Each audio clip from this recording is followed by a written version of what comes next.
the course is going to be on comparative political economy of East Asia.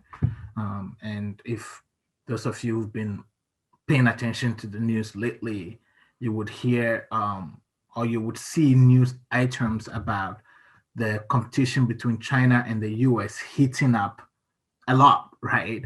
So this course seems to have some immediate resonance, especially with the recent letter from 74 countries to the UN Human Rights Council, um, back in China against the US that China is not abusing human rights.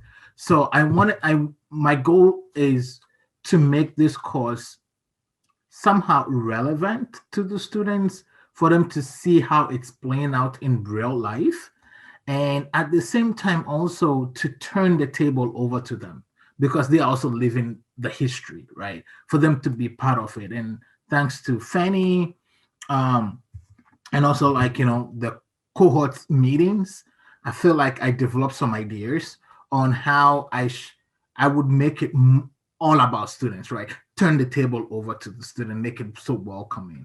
And so some of the things that I'm really really proud of, actually are ideas that came from Fanny.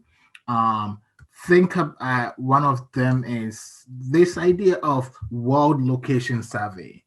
you know um, I kind of like try to gauge a sense of where maybe the aggregate number of my students are coming from, but to make it a data point, right? To actually collect that information, I think it's something that it's a recommendation that Fanny make that I was so like happy with, right? That now I can actually gauge and say, okay, 30%, or put a number to it, that this number of students are coming from this geographical location, and therefore maybe the time I'm deciding to have office hours might not work, right? It helps me to have that clear sense of the constituents.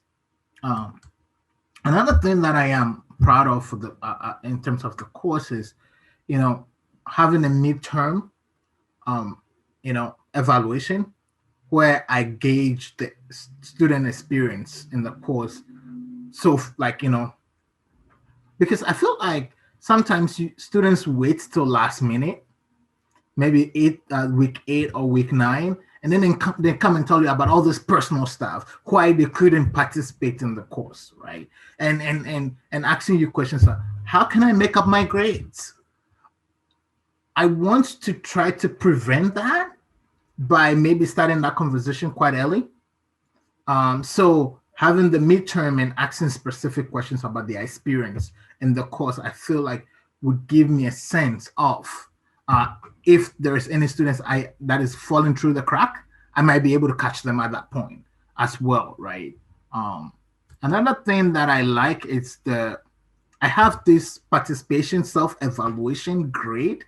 So the hidden curriculum here is this: I want students to participate in the course consciously, not unconsciously. I don't want them just to go through the motion, right? So giving them to say 10% of your grade is going to be you at the end of the quarter telling me how you participated in the course, and you telling me how this course, right? Like with your pretest that we had at the beginning of the quarter, telling me how you have grown, how this course, what have you learned, right? You said you wanted to learn X. How have you accomplished that goal at the end of the quarter? I think it's one of the things that I'm proud of, that through Fanny's help, I've been able to like put it in a way that would make it manageable and make it accessible for all students.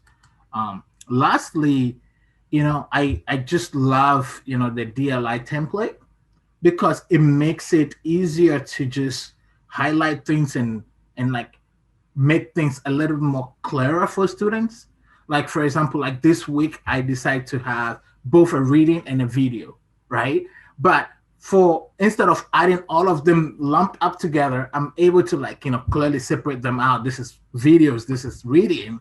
And hopefully the students will know how to be able to um, have that checklist and have a clear sense of where that is going. So I am really grateful for the opportunity. And also, learning about that 12 strategy that you shared during the course made me think about other active learning strategies that are out there that I've not heard about, that I can incorporate into the teaching itself. So thank you.